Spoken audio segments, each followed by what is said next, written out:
Okay, let's start. Sure. So electric flux. Okay.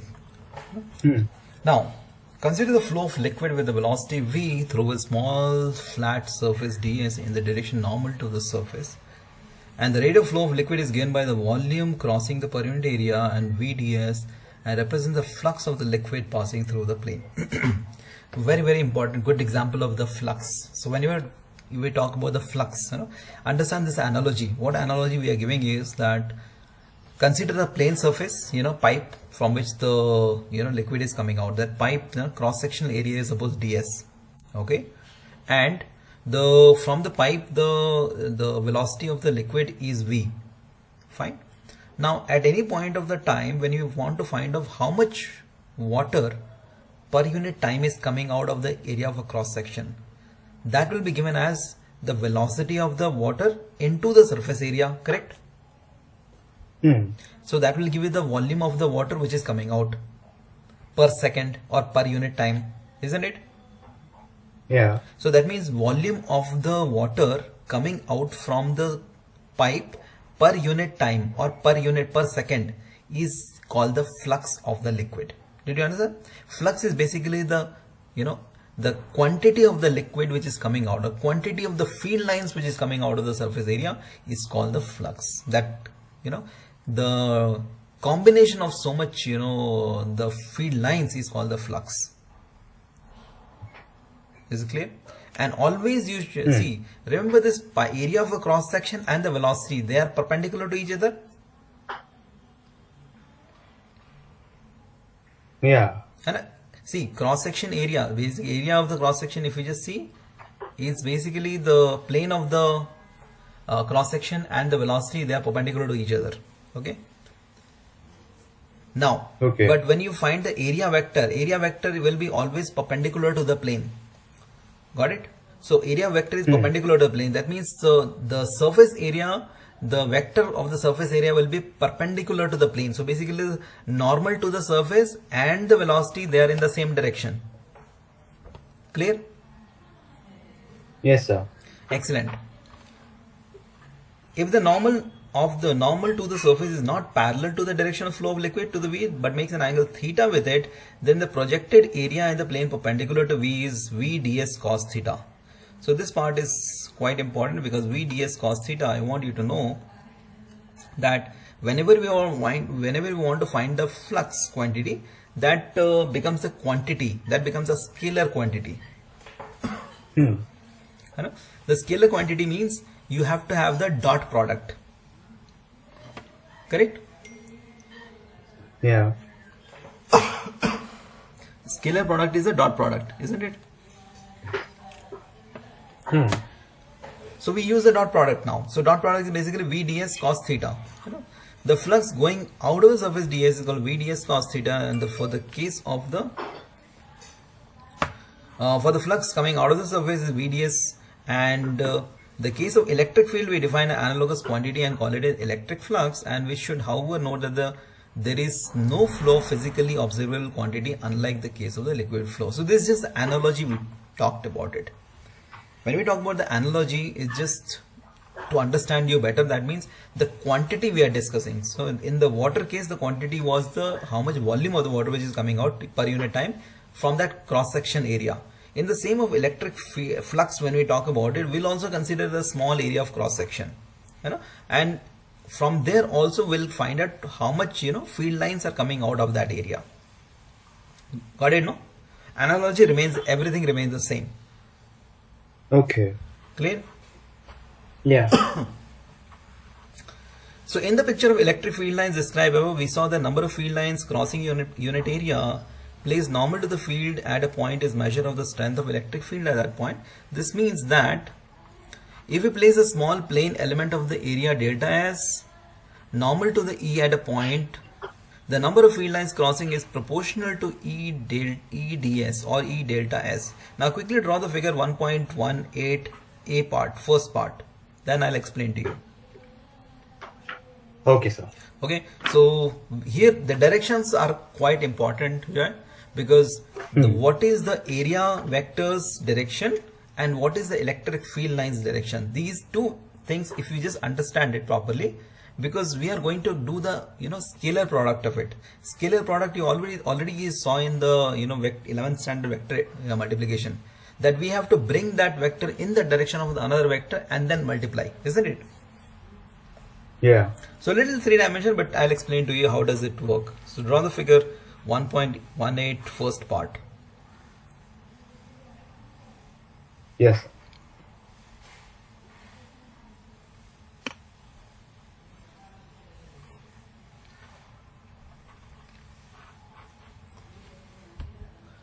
We place a small planar element area delta S normal to the E at a point. Number of the field lines crossing is proportional to the E delta S. Now suppose we tilt the area element by the angle theta.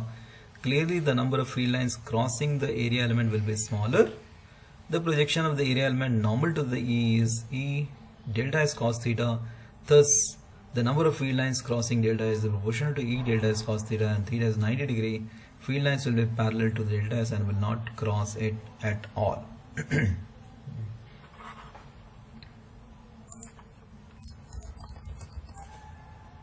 Okay.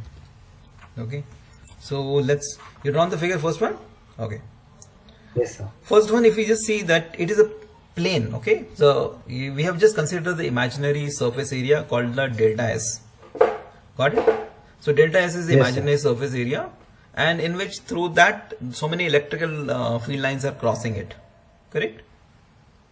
Yeah. So many electric field lines are crossing it now. So since the electric field line delta S area of cross section is perpendicular to the electric field lines, so we can easily do the dot product. So E into delta S, we can do that, isn't it? Because the area vector of the delta S is parallel to the electric field lines. Correct? Yeah. So whenever the scalar product is very easily when they are in the same direction, isn't it? Because we just do the dot product. Now let's go to the second case now. Second case, you see the plane area is tilted now. The delta S, which is the small area of the cross section which we are considering, is little in the tilted form, isn't it? Okay. So let's understand. So this is in the tilted form, Vijay. Okay. So in the tilted form, what happens now? And see, the number of field lines which is crossing in that area will become the lesser, isn't it? Yeah. It will become the lesser. Not all the field lines will be crossing through, because it's a tilted. So only when tilted, whatever the cross section areas, the number of field lines will be coming, that will be little less. Okay. Now we drawn the delta S normal to the perpendicular, normal to the cross section area. That is the delta S. In the second figure, if we just quickly see that the vector is 90 degree to it, isn't it? Yes, sir. That delta S vector is 90 degree to the plane of the area of cross section, isn't it? Yeah. So let's do this part now. Let's make the angle theta here. Let me just send you this part. Yeah. So what angle this makes with the electric field lines, that is important. Okay. So let's understand this part. I'll just send you this part.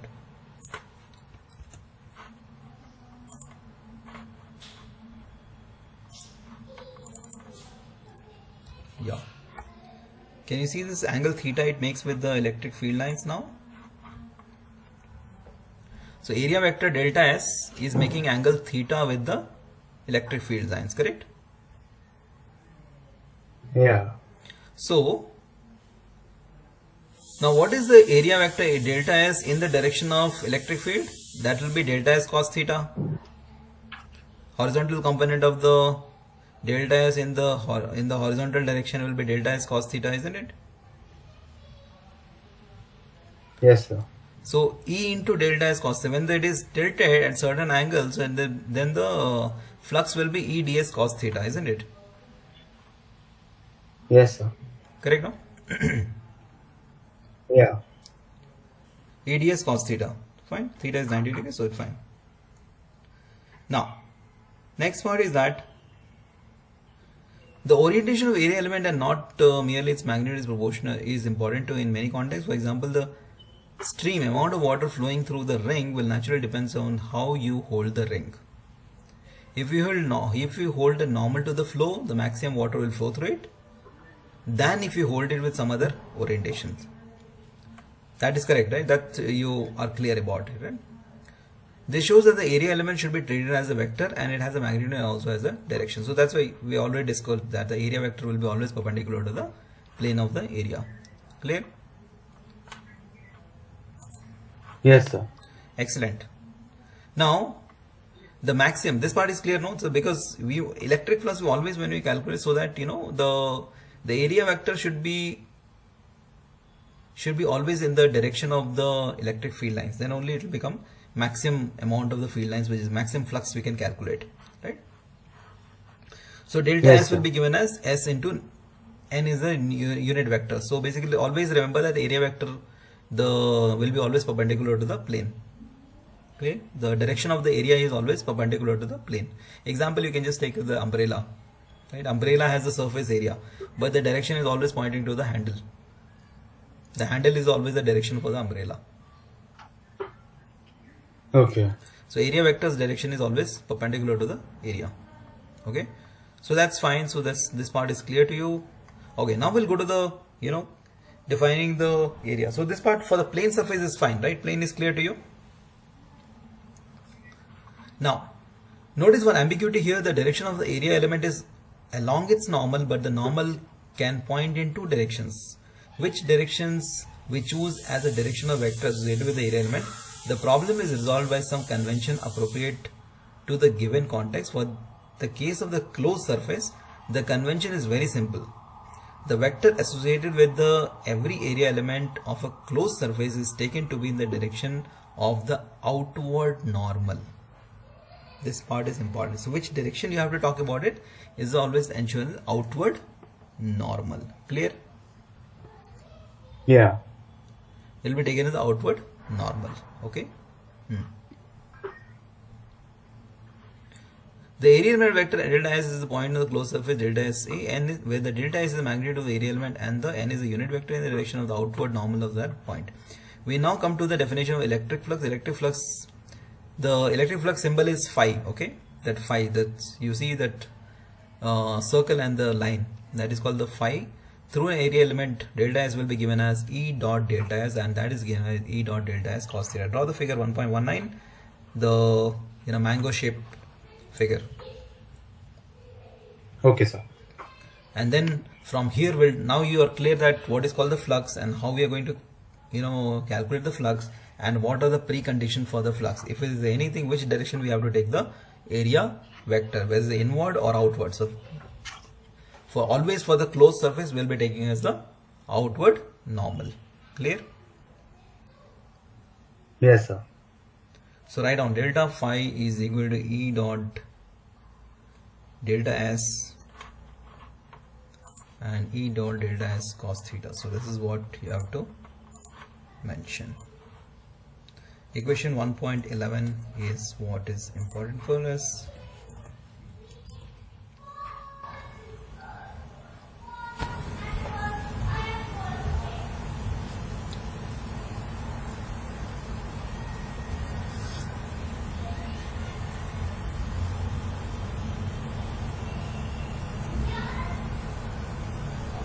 So it will not be proper to say that the number of field lines is equal to the E delta S. The number of field lines is, after all, a matter of how many field lines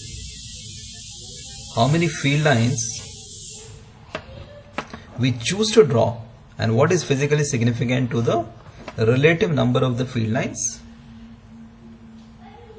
crossing the given area for the different points. Correct, no? Yes, sir. Okay, so this part is fine, Vijay. So the projection of area normal to the E is given as E dot delta S and is component of electric field along the normal to the area of element times the magnitude of the area element, and that's the unit of electric flux is Newton per coulomb per meter square. So it's the same thing. It's when we talk about the scalar product always you know that these two vectors has to be in the same. We have to make the one of the vector in the direction of the other vector, and then we have to do the dot product, isn't it? Yeah. So now the basic definition of electric flux is given by whatever the equation you wrote for the 1.11 now. So in the principle, to calculate total flux through any given surface, we have to do is to divide the surface into smaller area elements and calculate the flux at each element and add them up. So basically, now since we have taken the very small infinitesimal small area, now we need to include that area to the larger extent. So how much area we want to calculate? So basically, addition of summation of all the areas multiplied with the electric field lines coming out of it will give you the total flux, right? So that's why we put in the sigma sign right on the equation 1.12.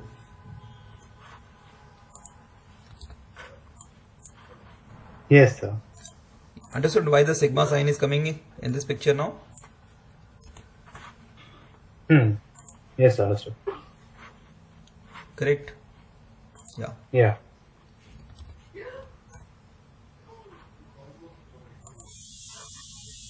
Clear? If this is clear, now let's go to the electric dipole now.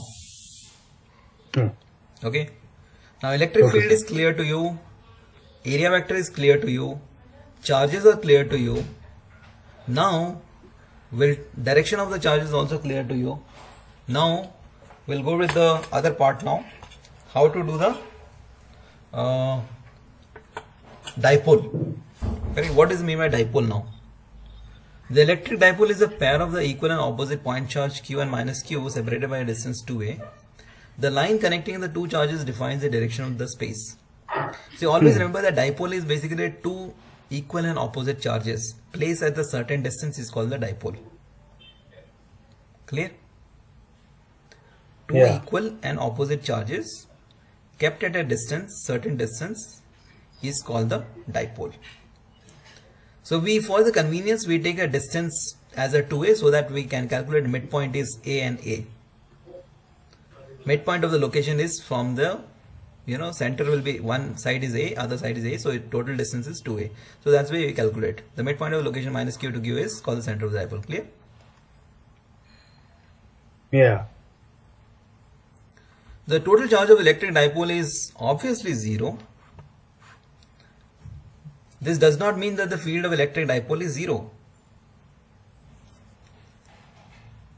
Since the charge q and minus q are separated by a certain distance, the electric fields due to them when we add do not exactly cancel out because, however, at a distance much larger than the separation of the two charges forming a dipole, the fields due to q and minus q nearly cancel out, but the electric field due to the dipole therefore falls off at certain distance faster than the 1 by r square, the dependence on r of the field line due to the single charge q. And these qualitative ideas are borne out by the explicit calculations as follows. Now we are going to find out the electric field because of the dipole now. Understood this part? Because see, the total charges when you calculate it will become 0, but electric field because of that they will not be cancelling it out, isn't it? Electric field will be there. Electric field lines will be there because of that. So we'll find out how to find the electric field. What is R? R is basically can be distance anywhere away from the dipole. So if dipole is kept at certain distance, R can be anywhere. It can be along the axis of the dipole, or it can be perpendicular to dipole, or it can be anywhere. Got it? From the midpoint. Once you know the midpoint of the dipole, you can easily find the distance of R, isn't it? Now let's try to understand this part with the little derivation part, and then we'll try to understand. First we'll find out the field because of electric dipole now. Okay, so a couple of things are there. So we'll discuss now. The electric field of the pair of the charges minus q and q at any point in the space can be found out using Coulomb's law and the superposition principle. See, electric field, we can easily know now how do we calculate, right? The results are very simple for the following two cases. When the point is on the dipole axis, and second when this point is on the equatorial plane of the dipole. Now what is called the dipole axis and what is called the equatorial plane? So we'll be finding the electric field first on the dipole axis, second on the equatorial plane. For the points on the axis, let's discuss it. Can you just quickly draw the figure A part, the 1.20 A part, figure 1.20 A part? That is, and then I'll tell you what is the meaning of axis here and what is the equatorial plane. Clear? This part is very important. Now actually we are going to details about the electric field dipole.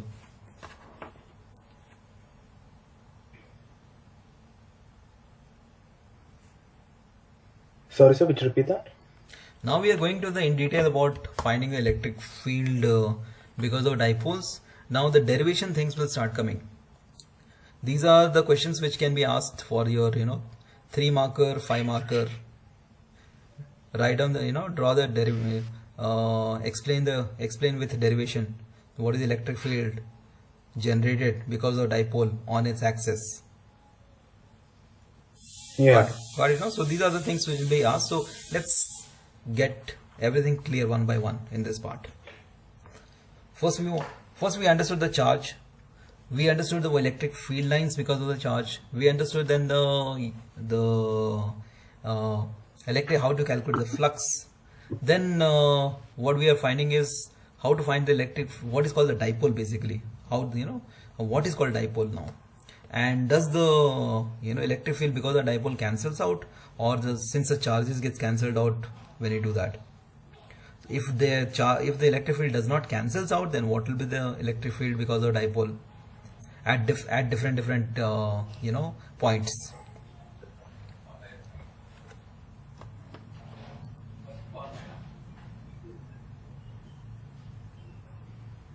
Okay. Understood or not? Yeah. Clear? Any questions, any doubts? No, sir, it's clear. Okay, quickly draw the figure 1.20 A part.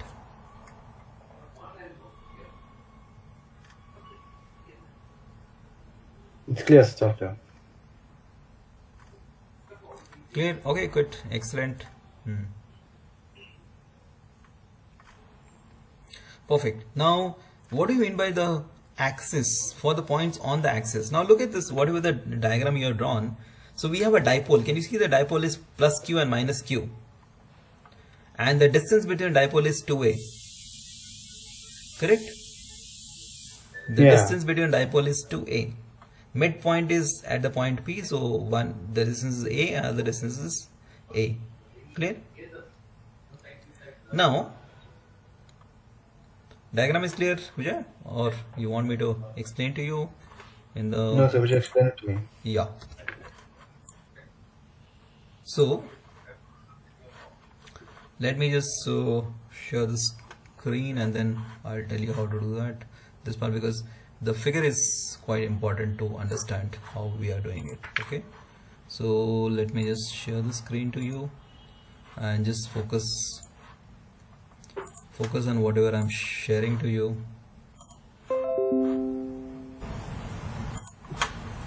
See, this is the two dipole here we are talking about. So this is the plus charge. Is it visible to you? Yes, it's visible. Okay. Font is small, big, everything is okay.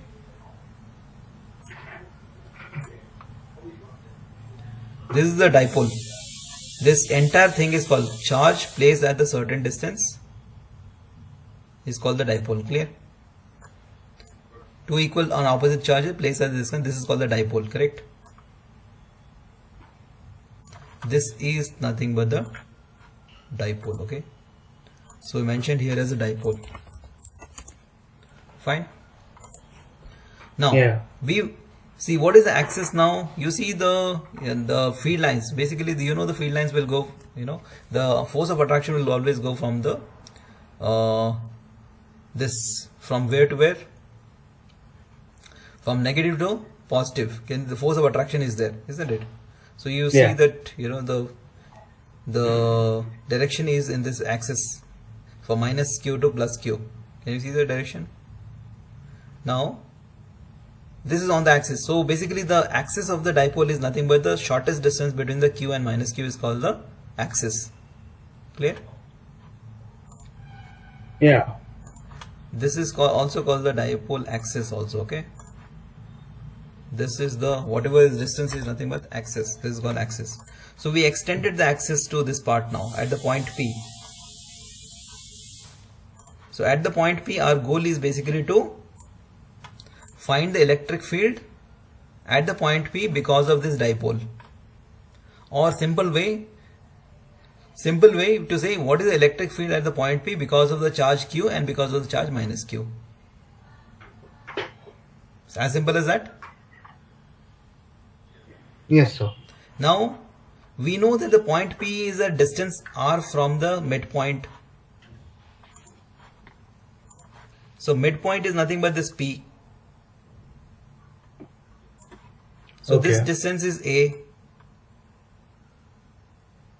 Yeah. This distance is also a. Correct? So at the point P is distance r from the midpoint. Correct? Yes, Now, sir. how to find the electric field at the point P? Electric field at the point P, consider from the dipole, just consider only the charge q. What will be electric field because of the charge small q? This will be the electric field in this direction because it is outward direction, right? Whenever the positive charge is, the electric field will be going in the outward direction, correct? Yeah. So that's why electric field is going in this direction. So what will be the value of electric field? Electric field will be given as E plus Q.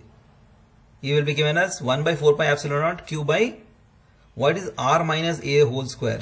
So it's the distance whole square. So basically this entire distance from midpoint is R, and we need to calculate the distance up to from point P to this distance. Correct? This distance is nothing but R minus A. Correct? Yeah. Because point P to the charge Q, what is the distance? Is R minus A, isn't it? Because P is the midpoint, so R is the distance of the point P from the midpoint.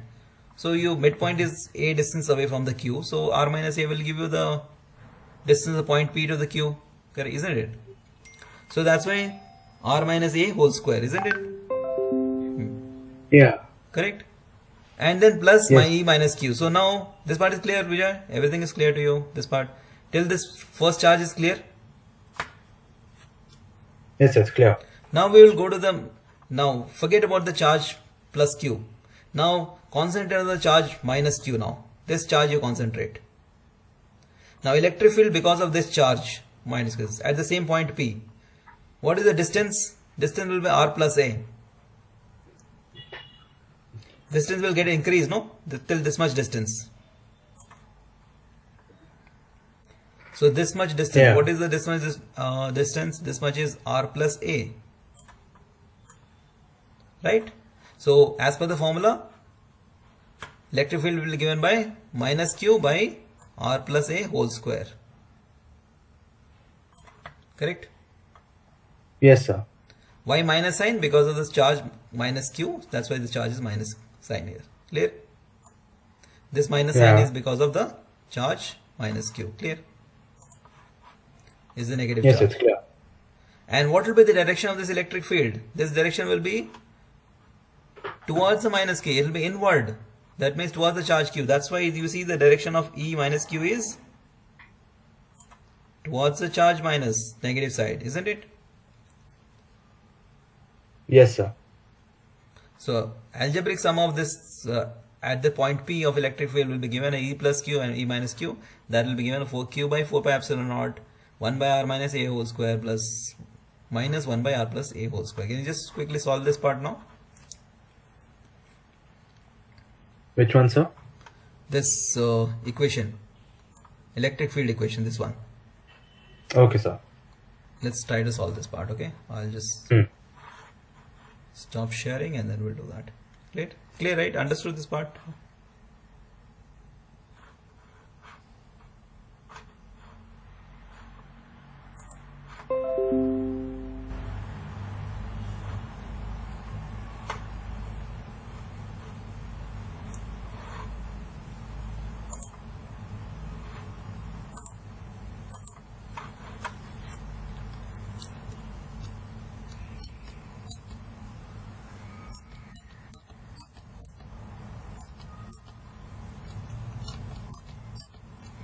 Now you can just take the LCM of r minus a whole square plus by r plus a whole square, isn't it? Yes, sir. And just solve the numerators, what you will get.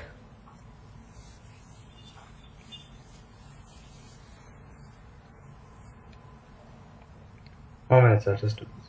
Yeah.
You getting, Vijay? What's the LCM you are getting? Yes, sir. I got it, sir. Excellent. So above numerator you will get some things will get cancelled out, and whatever remains is that part. So you got the equation 1.14 q by 4 pi epsilon naught 4ar by r square minus a square Yes, I got it. square p. Okay, good. Now look at this part. Yeah. Now we'll take the condition r. So let's concentrate on the distance of the point P from the midpoint of the dipole. Now if suppose r is far greater than a, considering that means r is far greater than a means the point P on the axis of the dipole is very far away from it. Got it? That means the distance, let's say r distance is suppose 1000 centimeter and a distance is only 10 centimeters. So we can say the 1000 is far greater than 10 centimeter. Correct? Okay. So that means point P is actually placed very far away from the dipole, right? So we can actually, with compared to r, we can neglect the a, isn't it? See, Yeah. 1000 minus 10 is as good as equal to 1000 only, because it's very less change. You know, the 1000 square minus 10 square, it doesn't affect anything much. So approximately we can try neglecting the a part as compared to the r part. Correct? No. So with respect to the r far greater than a, we can just ignore the a value. So it will be r square whole square. When the r is far greater than that, then total electric field will be given as 4q a by 4 pi epsilon naught r cube, isn't it? Yeah. Yes or no? Yes, understood. Understood, right? Clear? Any questions, any doubts? Yeah. Clear? No, sir, it's clear. On the axis is clear. So this is what is called the electric field on the axis of the dipole. Clear? Now we are going to, if this part is clear, so you need to remember the formula 1.15. What is the formula for electric field? Because of the dipole at a certain distance away from it. Got it? So that means the distance of point P is far greater than the distance between the dipole. Then we can directly use the E is equal to 4q a by 4 pi epsilon naught r cube. Clear? Yes, sir.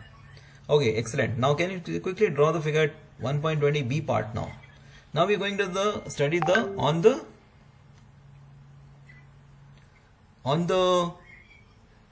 point P on the equatorial plane.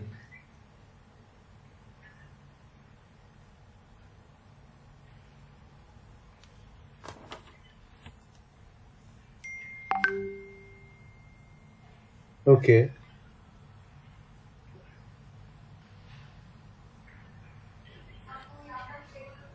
First you draw the figure, Vijay, then I'll explain to you how does it work.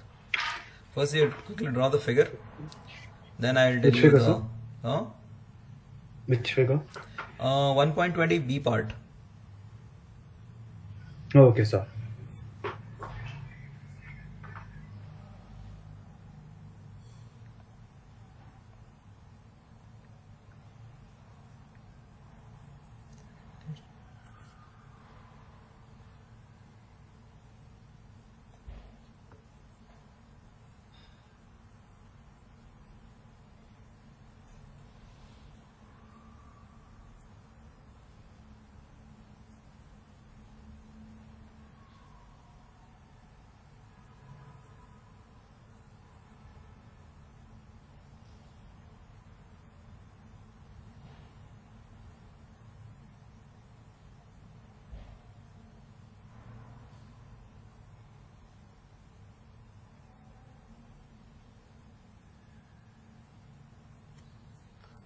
This part is quite important, Vijay.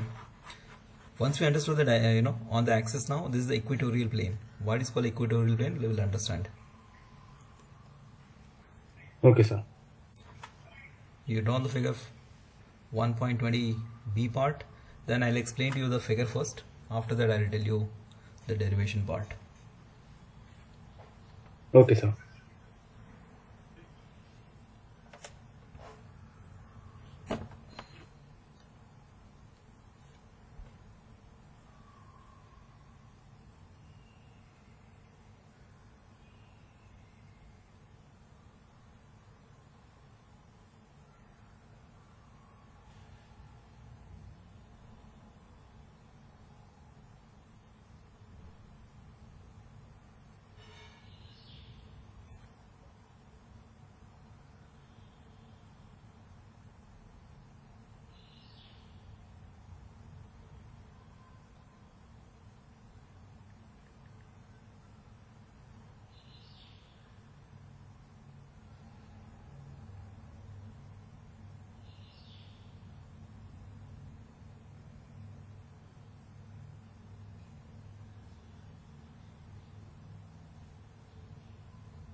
Done, Vijay?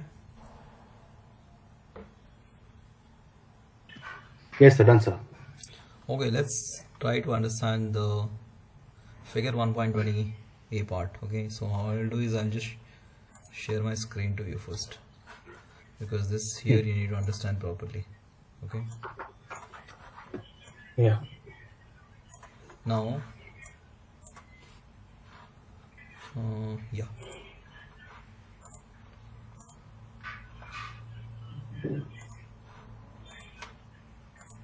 can you see my screen now? No, sir. Not yet. No, sir. I didn't get it. Still you're not able to see my screen?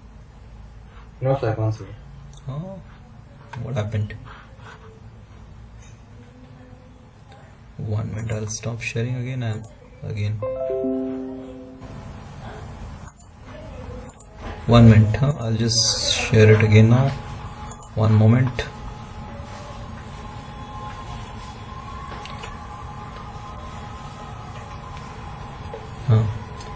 1 minute. I'll just share my screen to you and then I'll tell you. Is it visible now? Yes, I have to, sir. Now it's visible. Okay, fine. Now let's understand this part. Okay, so yeah. Now if we just see clearly, so where is our dipole now here? This is the dipole. This is a plus q charge and this is a minus q charge. This is a dipole, correct? The distance between Okay. them is 2a. Fine. Distance between them is 2a. What is this point P? Is the center point of this dipole. Correct? Yeah. This is the center point of dipole. What is this line? This rectangular line, whatever you see here. This is the plane passing through the point P. Consider this a plane which is passing through the point P from the midpoint of the dipole. Okay. Okay.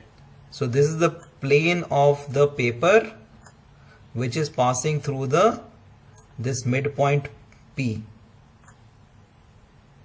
Understood this part? Yeah. So that means the plane is cutting the dipole at the center midpoint of the dipole. The plane is passing through the midpoint. That means, understood? That means the perpendicular plane is like a perpendicular bisector to the two charges q and minus q. Clear? Yes, sir. Excellent. Next. This part is clear now. Okay, good. Now the P, we have to calculate the P, since now you know the plane is perpendicular to the distance between the two charges, correct? Now we consider any point P on the plane. When you consider any point on the plane P, the P will be perpendicular to the distance between the two charges, isn't it? Because anyway it's a perpendicular bisector. Yeah. So this line is a perpendicular line, right? From the point P, Yes, sir. this is a perpendicular to the distance between the two charges. Line joining the two charges, point P is perpendicular bisector of it. P is equidistant from the charge Q as well as P is equidistant from the charge minus Q, isn't it? Yes, sir. Understood? Clear? This part is clear? It's clear, sir. Excellent. Now the point P to the distance or the charge Q, the distance is A and this also distance is A, right? Correct? Everything is clear? Yes, sir. Perfect. Yeah, it's clear. Okay, perfect, Vijay. If this part is clear, now let's go to the our goal is what our goal? Our goal is to find the electric field at the point P. Because of the charge Q, what will be, since charge Q is a positive charge, the electric field will be in a direction like this, correct? E plus Q, right? Right or wrong? Electric field, Yes, sir. because of the charge Q at the point P will be in the direction like this and it will be given as E plus Q, right? Yes, sir. Next, forget about this point now. This charge, you forget about it now, right? Now concentrate on the negative charge, minus Q now. What will be electric field at the point P because of this negative charge? It will be in this direction. Because electric field will be inwards to the negative charge, right? Yeah. So that's why electric field because of the minus Q will be minus E minus Q, correct? Yes, sir. So we got two vectors now. At the point P, Okay. there are two vectors now. One is going like this, other is going like this. Two vectors is there. Now we need to find the resultant of these two vectors. Understood, right? So we have two vectors. One is this vector E plus Q, other is another vector E minus, E plus Q and E minus Q. So how to find the resultant? We need to draw the parallelogram law of vectors. Correct? So we draw the parallelogram like this. This line is parallel to this line, correct? And we Yes, join sir. this line. This line is parallel to this line. So diagonal will give you the resultant. Clear? Yeah. Understood? Something is clear. It's clear, sir. Diagram apparatus is clear how it is done. How it is done. Looks little Yes, sir. complicated and when you draw it, but now when I am explaining to you, does it make sense now? Everything Yes, sir, it does. correct? Now one by Yeah. one will do. Okay, so one by one means what? So first we'll find electric field at the point P. That's after that it's just a normal formula, Vijay. This distance, how much Okay. will be this distance? This distance will be, see, this distance is A.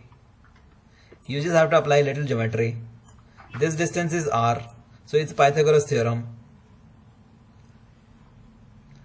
So this distance will be equal to square root of R square plus A square. Isn't it? Yes, sir. Right?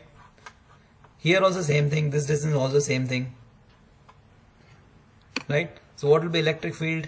So this is the formula. So you see this part? Electric field E plus Q will be given as Q by 4 pi epsilon naught 1 by R square plus A square. Here also electric field, this formula only. Correct? Minus Q. Now when Yes, you add sir. it, what will become? E plus Q. We'll try to find out the direction theta, right? So now we got it. Both the fields are equal. One plus one. And direction already we saw that. Now the clear components equal. Yeah. What now? One more thing we want to understand is that when we say the direction of the E plus Q and E minus Q are shown in the figure 1.20b, the clearly components normal to the dipole axis cancels each other. What is the normal to axis? Let's understand that part. What is normal to axis is this part. See, this is electric field, you know? So now normal will be this electric field. This is the normal component, Vijay. E, this is the normal component here. This is the E plus Q component. E plus Q component, and this component will be this will be vertical component of this E minus Q. Okay. So equal, opposite, so they cancel it out. One, see, magnitude is same. One direction is upward, other direction is downward, so they cancel it out, right? But this component is the resultant. This component is the horizontal component of this. From this vector also this vector. So basically this will be the addition now. Clear, right? Yeah. So only result is the horizontal component. Clear? So that's why you see E minus cos phi. Cos phi is, well, cos theta is nothing but we are forming the angle. So this component is, the horizontal component. If suppose by this angle is theta, this angle is theta. So this horizontal component becomes E cos theta, isn't it? Okay, I'll just show you this part. Let's show you this part so that things will get clear to you.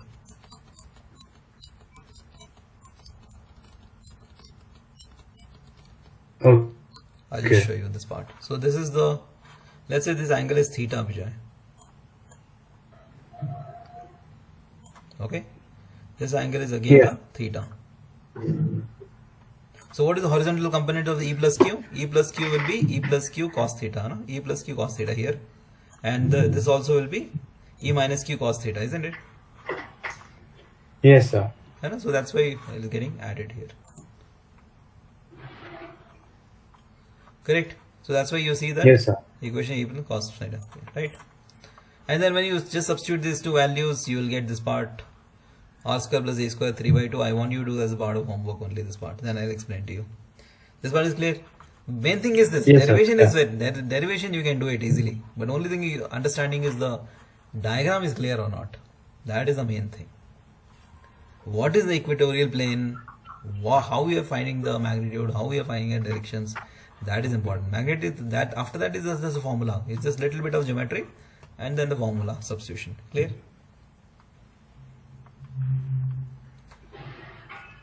Do the Yes, it's clear. derive the derivation, this part, equation 1.7 with your, with your understanding. This equation I want you to do with your understanding. Just add these two with the cos phi, should be able to get it. Okay. Yeah. If you don't get it, then I'll explain to you. Okay. So then we'll come to the another quantity called the dipole moment. Is this part clear? That I don't want to confuse you, but right now just do with your understanding. Make it clear. In case you still have any doubt, we'll discuss and resolve it. Okay, Vijay? Sure. I think Yeah. I'll stop sharing now. Clear this part? Yes, it's clear. Excellent, Vijay. Superb. Sure. So let's fine, Vijay. Let's close it then. Okay. We'll catch up